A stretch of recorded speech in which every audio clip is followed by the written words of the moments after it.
everybody, Fallen Princess here, back with another video for you guys, and today we're going to do the top 10 things that I hate. I'm gonna redo it. Hello everybody, Fallen Princess here, back with another video for you guys, and today we're going to do the top 10 things that I love about Lolita fashion. I figured that after doing the top 10 things that I hate about the fashion, we could use a bit of positivity in 2020. You know, not the best year ever. So without any further ado, let's get on to why I love the style. The first thing that I love about it is the sense of community. So I always say that I came to the fashion because of the frills, but I stayed because of the friends. So essentially, Lolita fashion is very particular in the way that it's not just a style. A lot of it is revolving around kind of meetups and tea parties and gathering and being involved with the community, though it is totally possible to be a lone Lolita out there. That is not the life that I chose to live. I chose to get involved into the community, attend meetups, organize meetups, attend cons, host panels, that kind of stuff, and reaching out to newbies, getting to know new people, meeting friends that I have kept for over 10 years at this point and are still very near and dear to me. Really, the friendship and sense of kinship and sisterhood that is a part of the fashion is just unparalleled, and that is really one of the main things, you know, it takes you out of that sense of adult loneliness when, you know, if you don't have loads of friends on the side, the fashion can totally help you meet people and get involved with each other. The second thing that I absolutely love about it is the way the clothing makes you feel. So Lolita has this bell-shaped silhouette where you have like a lot of airy, you know, dresses, and it looks super adorable no matter which substyle you fall under. Personally, I find that the feeling that I get once I'm done coordinating, when I look at myself in the mirror and I'm like, wow, that's me. I love the way that I look when I walk by a store and I see my reflection. That's the reason why I do this. You know, a lot of random people on the street might think that it's attention seeking, but really it's only because I want to perpetuate the ideal of beauty that I have in my mind for myself, and really it's that kind of fluttery feeling that you get while looking at your own reflection that I think is absolutely beautiful and magical about Lolita. Number 3 is actually the different themes. So one of the things that I think is really amazing about Lolita is that you've got prints for almost everything. You've got you know, washing themed kittens, typewriting squirrels, cupcakes, anything you can think of pretty much. Cthulhu, guns, they've been on dresses.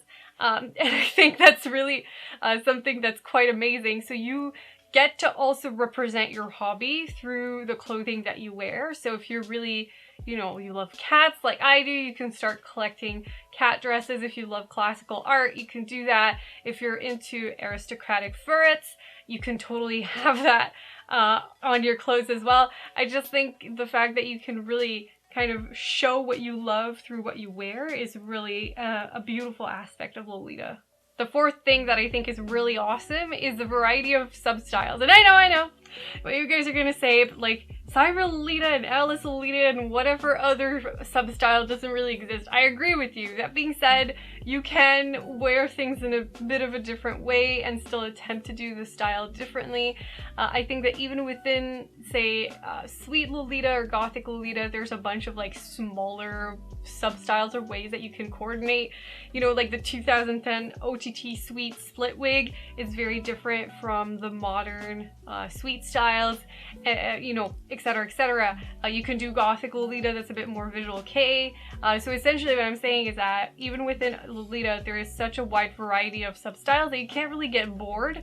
But if you go a bit too overboard and start to want to build your wardrobe around every style, you're gonna end up with a huge wardrobe or a lack of fun. So you do have to concentrate your effort towards what, you know, what fills you with joy, what sparks joy. But that being said, I do find that even though I've been in the style for 13 years now, I never get bored. The substyles are just so varied and fun. Number 5, and this is actually something that is becoming more and more of an upside to me, well, not necessarily to me personally, but as a fashion in general, I find that it's really inspiring and really cool that Lolita is getting more and more inclusive, especially since, you know, plus size or really tall people, even in random retail stores for fast fashion, oftentimes can't find clothes that fit them. Lolita has more and more custom clothing or clothing suited for any varieties of body shapes and sizes, and I think that even that is beautiful in and of itself. Furthermore, because of shearing and corset lacing in the back, your clothes are still going to fit you even if you gain a few pounds or lose a few pounds. You won't have to like repurchase your whole wardrobe, whereas for usual clothing, if you gain a few pounds or lose a few pounds, you might have to buy a new pair of jeans, skirts, whatever. Lolita is flexible enough that you don't really need to do that, so it kind of grows with you over time. And I think that's really nifty, because I don't really have to sell anything or do anything specific if I do gain or lose a few pounds. Number 6, and real talk here, the quality of the garments. Oh my god. So essentially, you know, usual clothing, if you go to H&M, you can pretty much see through the fabric. The seams will come apart within like a few cycles in the washing machine. With Lolita, you can keep your clothing for 10, 15, 20 plus years without any issue. Of course, certain fabrics are a bit more fragile, you know, chiffon can snag, like there's a bunch of things like that that you really have to be wary of. Lace can be fragile, looking at you, Vampire Requiem. But globally speaking, the quality of the garments is made to last for a long time. Now, even then, the quality has dipped depending on the brands, because they have tried to keep up with like Taobao and low costs, etc. But globally speaking, you can still find Lolita styles and clothing that is great quality. A lot of the stuff that I have in my closet is stuff that I almost started off with, and it's still good to this day. And you can invest, like if a seam comes apart, you can sew it back together. If lace starts to become fragile, you can sew ribbon onto it to like firm it up. Like there's a bunch of things that you can do to really ensure that it, you know, holds the test of time. I wear it pretty much daily, though I haven't as much with the pandemic, you know. PJs are a way of life now, but globally speaking, I used to wear Lolita to the office daily, and my clothing is just, you know, you can throw it in the wash, you can like do whatever. Really, the quality of the garments is one thing that makes it a big standout to me. The 7th thing that is really a plus side with Lolita that has just become more and more apparent with the pandemic is that it gave me something to look forward to. There was always a tea party or an event just a week away or so. Our community used to meet up maybe like once or twice a month, more so sometimes in the summer with conventions and whatnot. It always gave me something that I could look forward to and be excited about in regards to my weekends. Even if it was a small gathering amongst friends or a bigger meetup where we went to a museum or having tea at a fancy restaurant. But we don't really have that anymore. But still, once COVID is gone, we're gonna have that all over again, and we're going to have something to look forward to, because A, I miss my friends. Zoom isn't the same, and B, like, I just want to get out a bit, you know what I'm saying? But anyways, it's still a big upside with Lolita fashion, so something to look forward to. So my number 8 is actually the skills that I got to learn because of Lolita. So you guys might have noticed I do my own hair a lot, though today it's kept a bit minimal because there's just some days where I just don't want to touch a curling iron, to be honest. But I have learned to do my own hairstyles. So back when I started in Lolita, wigs were not really commonplace. It was even considered to be very cosplay, and especially in the part of the world where I was, even when wigs started happening, there was a bit of reticence to add them in because it was still considered to be something that you did for cosplay and not for real life fashion.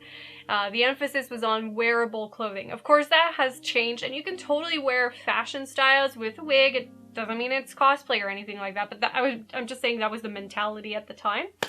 So what I learned to do was to make my own hairstyles and do my own makeup. So even my big Marie Antoinette super tall hairstyles that I'm not wearing right now because I have this huge headdress on, I learned how to do them myself using my own natural hair. And by the way, I have the thinnest hair ever, and slippery hair. So it's really not easy to work with, but it really pushed me to develop the methods and have the tools. So They got to be glued. Hairspray is my jam.